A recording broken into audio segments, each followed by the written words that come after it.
नमस्कार। नेशन 360 में आज बात देश में कोरोना के नए वेरिएंट ओमिक्रॉन के बढ़ते खतरे की। देश में ओमिक्रॉन का कहर तेजी से फैलता जा रहा है। एक ही दिन में 15 से ज्यादा केस मिलने से हड़कंप मचा है। राजस्थान और महाराष्ट्र में सबसे ज्यादा कहर देखने को मिल रहा है और इस दहशत में अब लोग तेजी से वैक्सीनेशन करा रहे हैं, क्योंकि वैक्सीन ही वायरस से बचाव का एकमात्र बड़ा उपाय है। तस्वीरें इस वक्त हम आपको दिखा रहे हैं वैक्सीनेशन की, किस तरीके से लगातार बड़ी संख्या में अब लोग पहुंच रहे हैं वैक्सीनेशन सेंटर पर वैक्सीन लगवाने के लिए, क्योंकि बीच में एक दौर ऐसा भी दिखा जब लोग वैक्सीन लगवाने से बचने की कोशिश कर रहे थे। लेकिन ओमिक्रॉन के बढ़ते खौफ के बीच वैक्सीनेशन की रफ्तार भी तेज हुई है। देश में नए वेरिएंट ओमिक्रॉन का कहर कहां कहां फैला है, जरा आप ये भी जान लीजिए। अब तक देश में ओमिक्रॉन के कुल 21 मामले सामने आए हैं। 5 राज्यों में ये फैल चुका है। जिन राज्यों में ओमिक्रॉन से दहशत फैला रहा है उनमें दिल्ली है, जहां 1 मामला सामने आया है। राजस्थान में अब तक के सबसे ज्यादा मामले 9 केस सामने आए हैं। गुजरात में भी 1 केस सामने आया है, लेकिन महाराष्ट्र दूसरे नंबर पर है। ओमिक्रॉन के मामले में 8 केस अब तक आ चुके हैं। कर्नाटक में 2 केस मिले हैं। यही वो शुरुआती मामले हैं जिनके बारे में पूरे देश और दुनिया को पता चला था। इन राज्यों में केस मिलने के बाद यहां जीनोम सीक्वेंसिंग तेज कर दी गई है, यानी टेस्ट करने की प्रक्रिया। संक्रमित लोगों के संपर्क में आए लोगों की पहचान भी की जा रही है। ओमिक्रॉन का खतरा किन किन राज्यों में है, किस तरीके से बढ़ रहा है, ये भी हम आपको बता रहे हैं। लेकिन इस बीच ओमिक्रॉन के राजस्थान और महाराष्ट्र में एक ही दिन में सबसे ज्यादा केस मिले हैं। ऐसे में लोगों की चिंता बढ़ गई है। वायरस कैसे लोगों में फैला है वो हम आपको बताएंगे, लेकिन उससे पहले सीधे चलते हैं संसद, जहां इस वक्त गृह मंत्री अमित शाह महत्वपूर्ण मुद्दे पर अपनी बात कह रहे हैं। जिसके उपरांत इस आशंका पर कि वाहन में संदिग्ध विद्रोही जा रहे थे, वाहन पर गोली चलाई गई, जिससे वाहन में सवार 8 व्यक्तियों में से 6 व्यक्तियों की मृत्यु हुई। बाद में ये गलत पहचान का मामला पाया गया। जो 2 लोग घायल हुए थे उन्हें सेना द्वारा ही इलाज हेतु नजदीकी स्वास्थ्य केंद्र में ले जाया गया। यह समाचार प्राप्त होने के बाद स्थानिक ग्रामीणों ने सेना की टुकड़ी को घेर लिया, 2 वाहनों को जला दिया और उन पर हमला किया। इसके परिणाम स्वरूप सुरक्षा बल के एक जवान की मृत्यु हो गई तथा कई अन्य जवान घायल हो गए। अपनी सुरक्षा में तथा भीड़ को तितर-बितर करने के लिए सुरक्षा बलों को गोली चलानी पड़ी, जिससे 7 और नागरिकों की मृत्यु हो गई तथा कुछ अन्य घायल हो गए। स्थानीय प्रशासन और पुलिस ने स्थिति को सामान्य करने के प्रयास किए हैं। अभी स्थिति तनावपूर्ण लेकिन नियंत्रण में बनी हुई है। पुलिस महानिदेशक नागालैंड और आयुक्त नागालैंड ने दिनांक 5/12/21 को घटनास्थल का दौरा किया। ताजिद पुलिस थाने में घटना के बारे में प्राथमिकी दर्ज की गई है और मामले की गंभीरता को ध्यान में रखते हुए इस मामले को राज्य अपराध पुलिस स्टेशन को जांच के लिए सौंप दिया गया है। इस संदर्भ में एक विशेष जांच टीम एसआईटी का गठन किया गया है, जिसे 1 माह के अंदर जांच पूरी करने के निर्देश दिए गए हैं। उपरोक्त घटना के पश्चात दिनांक 5/12/21 की शाम में लगभग 250 लोगों की उद्वेलित भीड़ ने मौन शहर में असम राइफल की कंपनी ऑपरेटिंग बेस पर तोड़फोड़ की। भीड़ ने सीओबी के मकान में आग लगाई, जिसके उपरांत असम राइफल की टुकड़ी को भीड़ को तितर-बितर करने के लिए गोली चलानी पड़ी। इसके कारण एक और नागरिक की मृत्यु हो गई और एक अन्य घायल हो गया। प्रभावित क्षेत्र में किसी और अप्रिय घटना को रोकने के लिए अतिरिक्त बलों की तैनाती कर दी गई है। सेना की 3 कोर मुख्यालय द्वारा एक प्रेस वक्तव्य जारी किया गया है, जिसमें निर्दोष नागरिकों की दुखद मृत्यु के घटनाक्रम पर अत्यधिक दुख सेना द्वारा व्यक्त किया गया है। सेना द्वारा इन दुर्भाग्यपूर्ण मृत्यु के कारणों की जांच उच्चतम स्तर पर की जा रही है और कानून के अनुसार समुचित कार्यवाही की जाएगी।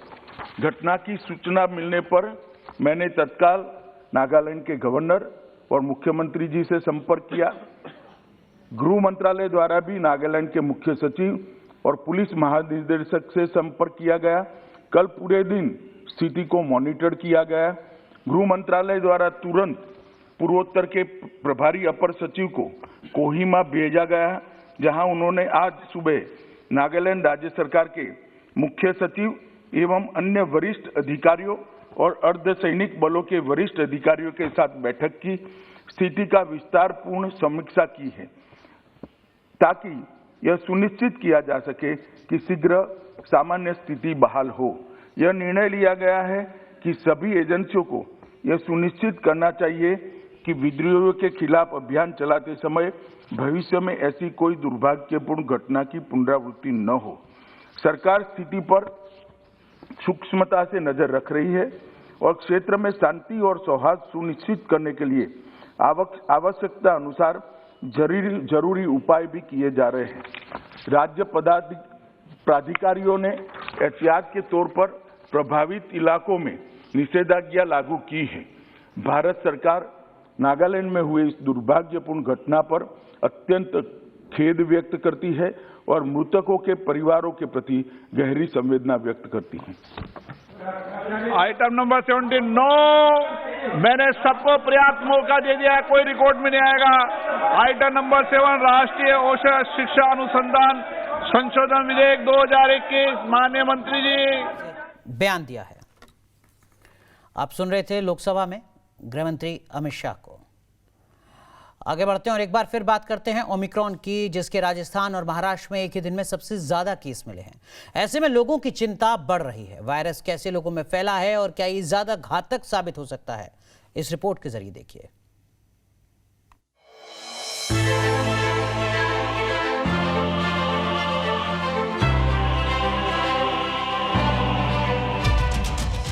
दो दिसंबर को कर्नाटक में ओमिक्रॉन का पहला केस सामने आया था। 2 मरीजों में ओमिक्रॉन वायरस पाया गया। दोनों ही संक्रमित मरीज दक्षिण अफ्रीका से आए थे, जिसमें से एक की उम्र 64 साल और दूसरे शख्स की उम्र 46 साल है। लेकिन उसके बाद तेजी से मरीजों की संख्या बढ़ने लगी और अब तक मरीजों की संख्या 21 हो चुकी है। यानी 3 दिन में ही 19 मरीज ओमिक्रॉन से संक्रमित पाए जा चुके हैं। ओमिक्रॉन का सबसे ज्यादा कहर राजस्थान में दिखाई दे रहा है, जहां जयपुर में रविवार को ही 9 मरीजों में ओमिक्रॉन वायरस की पुष्टि हुई। यहां दक्षिण अफ्रीका से आए 4 लोगों का परिवार 28 नवंबर को शादी समारोह में शामिल हुआ था, जिसमें 300 से ज्यादा लोग शामिल थे। जयपुर में ओमिक्रॉन संक्रमित मिलने से लोगों में दहशत है। समारोह में शामिल लोगों की पहचान की जा रही है। तुमते आदर्श नगर क्षेत्र का एक जो पॉजिटिव केस है, वो अपने आप को किसी ऑपरेशन के संदर्भ में डॉक्टर दिखाने गए।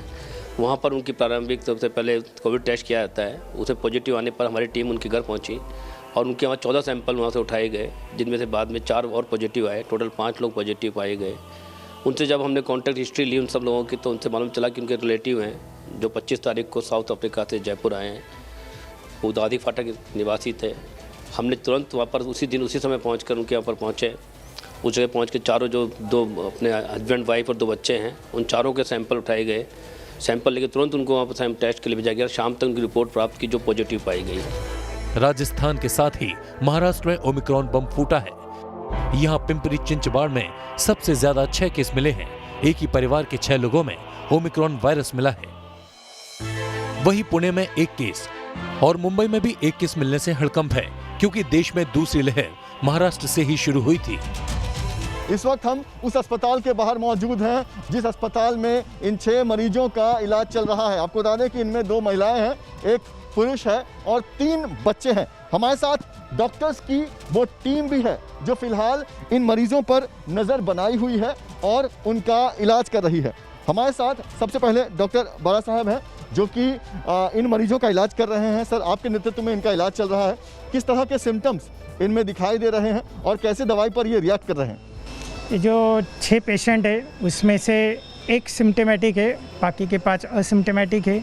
जो सिम्टोमेटिक है उसको सिर्फ खांसी है हल्का सा, और इनको स्टेट कोविड प्रोटोकॉल के हिसाब से माइल्ड सिम्टोमेटिक ट्रीटमेंट हम दे रहे हैं।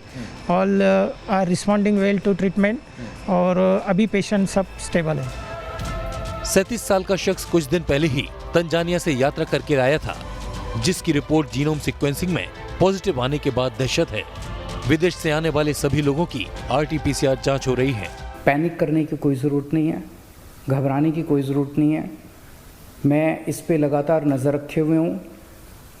मैंने जो पिछले हफ्ते भी रिव्यू मीटिंग ली थी। हर चीज़ की जो ऑक्सीजन है, बेड्स हैं, दवाइयाँ हैं, इक्विपमेंट है, जिस भी चीज़ की ज़रूरत है उन सारी चीज़ों को हम पर्याप्त मात्रा में अवेलेबल कराएंगे। हालांकि ओमिक्रॉन से संक्रमित कई लोग हल्के लक्षण या बिना लक्षण के हैं। देखा जा रहा है कि 70 से 80% लोगों में लक्षण नहीं है और डॉक्टरों को ये सामान्य सर्दी खांसी लग रहा है। राहत की बात यह भी है कि मरीज की हालत गंभीर नहीं हो रही और इसकी वजह है वैक्सीन। डॉक्टरों का मानना है कि वैक्सीन लगने से ओमिक्रॉन माइल्ड असर कर रहा है और यही वजह है कि दुनिया में कहीं भी अब तक ओमिक्रॉन से मौत के मामले सामने नहीं आए। लेकिन खतरा कम नहीं है, इसलिए कोविड नियमों का पालन करने के साथ साथ वैक्सीन लेना बेहद जरूरी है। Team news nation. ओमिक्रॉन के बढ़ते कहर से अब लोग वैक्सीन लगाने में तेजी दिखा रहे हैं, क्योंकि वैक्सीन ही इस खतरनाक वायरस का असर खत्म कर सकता है। देश में अब तक जो आंकड़े आए हैं उसके मुताबिक 1,27,97,67,031 लोगों को वैक्सीन की कुल डोज लग चुकी है। इसमें से 80,18,24,344 लोगों को पहली डोज और 47,79,42,687 लोगों को दूसरी डोज, यानी लगभग 48 करोड़ लोग ऐसे हैं जो वैक्सीन की दोनों डोज ले चुके हैं। यानी देश की 70% से ज्यादा आबादी को एक डोज लग चुकी है। ओमिक्रॉन की दस्तक के बाद वैसे गौर करें तो देश में जो वैक्सीनेशन की रफ्तार है उसमें इजाफा देखा जा रहा है। ओमिक्रॉन से पहले यानी 1 दिसंबर को देश में 124 करोड़ लोगों का 124 करोड़ से ज़्यादा लोगों का वैक्सीनेशन हो चुका था, जबकि आज सुबह तक ये आंकड़ा बढ़कर लगभग 128 करोड़ पहुंच चुका है। यानी 5 दिन में 3 करोड़ से ज़्यादा लोगों ने कोरोना का टीका लगवाया है। देश में जो कुल वैक्सीनेशन हुआ है वो हम लगातार आपको बता रहे हैं, लेकिन इस बीच दिल्ली में ओमिक्रॉन से संक्रमित एक मरीज मिला है जिसका इलाज किया जा रहा है। लेकिन इसके बाद दिल्ली में वैक्सीनेशन में तेजी भी आ चुकी है। हमारे सहयोगी राहुल डबास की ये रिपोर्ट देखिए।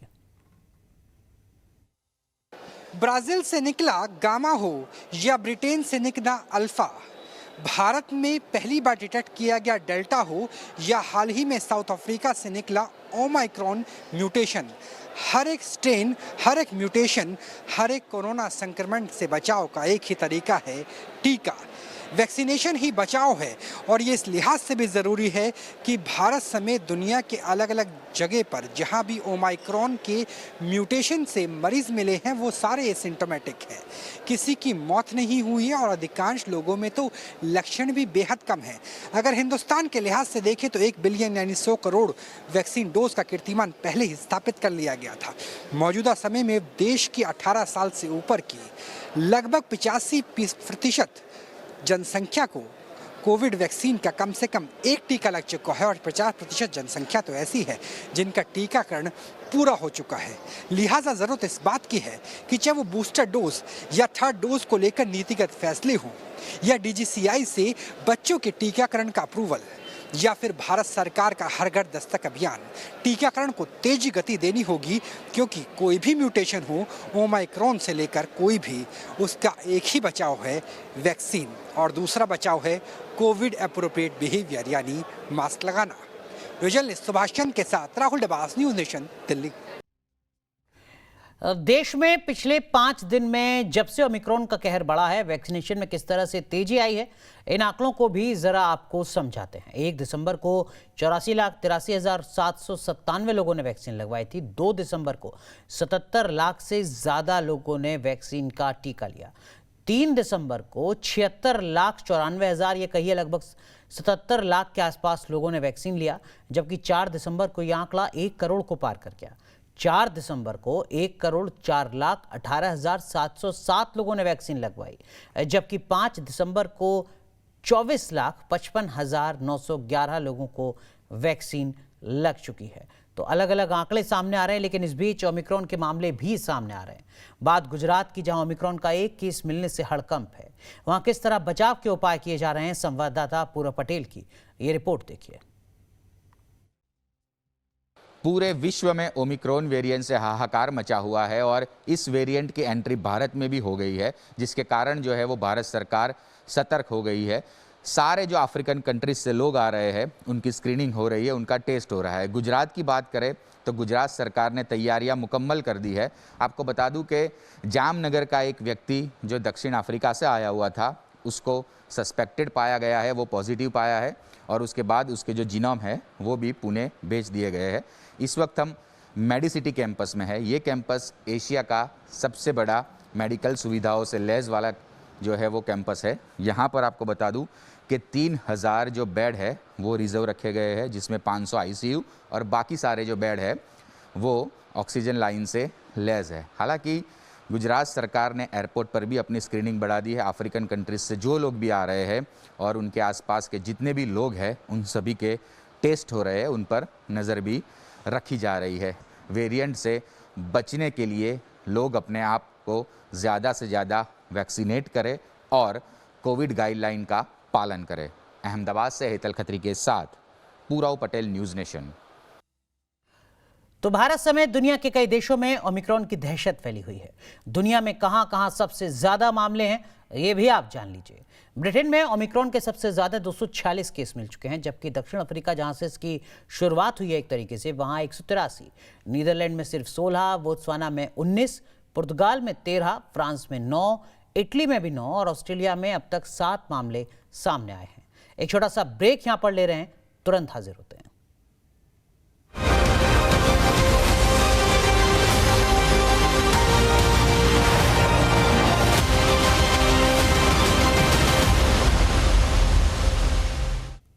आज दो दोस्त मिल रहे हैं जिनकी दोस्ती 50 साल से ज्यादा पुरानी है। 50 साल में दुनिया में कई उतार चढ़ाव आए, लेकिन भारत और रूस की दोस्ती विश्वास के साथ अटूट है। रूस के राष्ट्रपति पुतिन और पीएम मोदी में आज मुलाकात होगी, जिसमें दोस्ती का नया आयाम लिखा जाएगा। 50 साल की इस दोस्ती में भारत और रूस में कई बड़ी रणनीतिक और डिफेंस डील हुई हैं, जिन्होंने पूरी दुनिया की दशा और दिशा को बदला है। आपको बताते हैं 50 साल में वो कौन सी हैं अहम डील। 1971 की भारत पाकिस्तान जंग के बाद रूस ने भारत को T-72 टैंक दिए, जो आज भी दुश्मन के लिए दहशत बने हुए हैं। इनके अलावा रूस ने भारत को T-90 टैंक, MiG विमान, Su-30 विमान भी दिए, जिनसे देश के दुश्मन कांपते हैं। सबसे बड़ा समझौता था ब्रह्मोस मिसाइल का, जिसे रूस के सहयोग से देश में बनाया गया। और अब S-400 एयर डिफेंस सिस्टम भी रूस ने भारत को दिया है, जो इस दोस्ती को और मजबूत करता है। रूस ने भारत को कोमोव हेलीकॉप्टर और AK-203 राइफल देने की भी डील की है। 50 साल में पावरफुल डील क्या कुछ रही हैं, इसका मतलब क्या है आप समझ सकते हैं। भारत और रूस के बीच ये सारी डील बताती हैं कि हर वक्त, हर दौर में रूस भारत के साथ खड़ा है। हर मोर्चे पर दोनों की दोस्ती ने दुश्मन को पटकनी दी है। 50 साल बाद आज कैसे ये दोस्ती और मजबूत हो रही है, इस रिपोर्ट के जरिए देखिए। आजादी के बाद से ही भारत की मुश्किल घड़ियों में रूस ने हमेशा साथ दिया और ये दोस्ती साल 1971 में एक गहरे रिश्ते में बंध गई। ये वो दौर था जब शीत युद्ध चरम पर था। भारत के लिए हालात बिल्कुल भी अनुकूल नहीं थे। एक तरफ पाकिस्तान ने जंग छेड़ दी थी, तो अमेरिका और चीन दोनों ही पाकिस्तान को चोरी छिपे हथियार देकर सैन्य मदद कर रहे थे। इस वक्त में रूस आ गया है और भारत के साथ दोस्ती को नया आयाम थी, जो लगातार रणनीतिक, कूटनीतिक और भावनात्मक मोर्चे पर मजबूत होती चली गई। 50 साल में इस दोस्ती के बीच कई अहम डील हुई। रूस ने भारत की हर सैन्य जरूरत को पूरा किया, ताकि दुश्मन दोस्त की तरफ आंख उठाकर ना देख सके। एक बार फिर भारत रूस की दोस्ती नई इबारत लिखने को तैयार है, जिसमें पीएम मोदी और रूस के राष्ट्रपति व्लादिमीर पुतिन के दस्तखत होंगे। राष्ट्रपति पुतिन और पीएम मोदी के बीच 10 बड़े समझौतों पर हस्ताक्षर हो सकते हैं, जिनमें MiG-29 और सुखोई 30 के अपग्रेडेशन के साथ ही भारत में मेक इन इंडिया के तहत कामो 226C हेलीकॉप्टर और AK-203 है। रक्षा सौदों के अलावा विज्ञान प्रौद्योगिकी के क्षेत्र में भी समझौते होंगे। जानकारी के मुताबिक विज्ञान और तकनीकी सहयोग बढ़ाने के लिए संयुक्त आयोग गठित करने का प्रस्ताव है, जो artificial intelligence, cyber quantum, nano और बायो एडवांस जैसे अत्याधुनिक तकनीक वाले क्षेत्रों में काम करेगा। Team news nation. चलिए सीधा रुख करते हैं, हमारे सहयोगी राहुल डबास ज्यादा जानकारी के साथ हमारे साथ जुड़ चुके हैं। राहुल, कितनी देर में मुलाकात होनी है और कितनी देर की ये मुलाकात होनी है?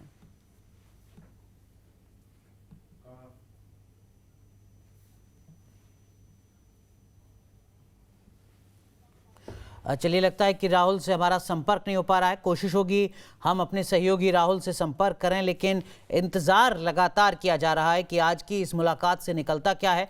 दो देशों के संबंधों के लिहाज से नहीं, बल्कि पूरी दुनिया के लिहाज से, खासकर पड़ोसी मुल्क चीन और पाकिस्तान के लिहाज से भी। अफगानिस्तान में जिस तरीके के हालात हैं, तालिबान काबिज हो चुका है, उसके बाद रूस की क्या भूमिका रह सकती है, भारत की क्या भूमिका रह सकती है, ये वो तमाम मुद्दे हैं जिस पर चर्चा होगी। राहुल डबास हमारे सहयोगी हमारे साथ जुड़ चुके हैं। राहुल, सिर्फ यही आपसे जानना चाह रहे थे कि कितनी देर में मुलाकात होनी है राष्ट्रपति पुतिन और प्रधानमंत्री मोदी की, और कितनी देर तक ये मुलाकात चलनी है?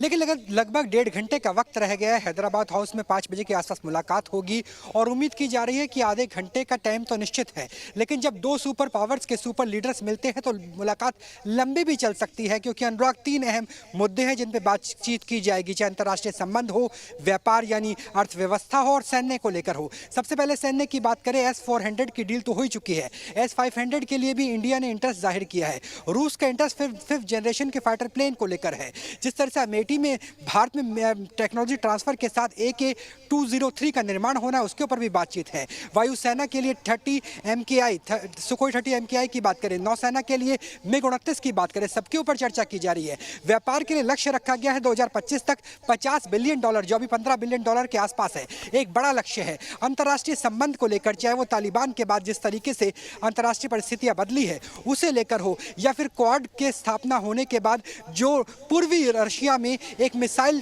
पैक्ट किया गया है जो जिससे जापान काफी ज्यादा असहज महसूस कर रहा है, तो वो चर्चा हो। तो अंतर्राष्ट्रीय लेवल पे कई ऐसे मुद्दे हैं जिन पर दोनों नेताओं की बातचीत होगी, और ये बातचीत जो तय वक्त है 30 मिनट, उससे कहीं ज्यादा भी हो सकती है। जी अनुराग। ठीक है, 1.5 घंटे का इंतजार, ठीक 5 बजे मुलाकात होनी है, और इस मुलाकात के मायने पूरी दुनिया के लिहाज से बेहद महत्वपूर्ण। बहुत बहुत शुक्रिया राहुल डबास, जुड़ने के लिए। आप नजर बनाए रखिए, आगे भी आपसे तमाम अपडेट लेते रहेंगे। नेशन 360 में आज के लिए बस इतना ही। आप बने रहिए न्यूज नेशन के साथ।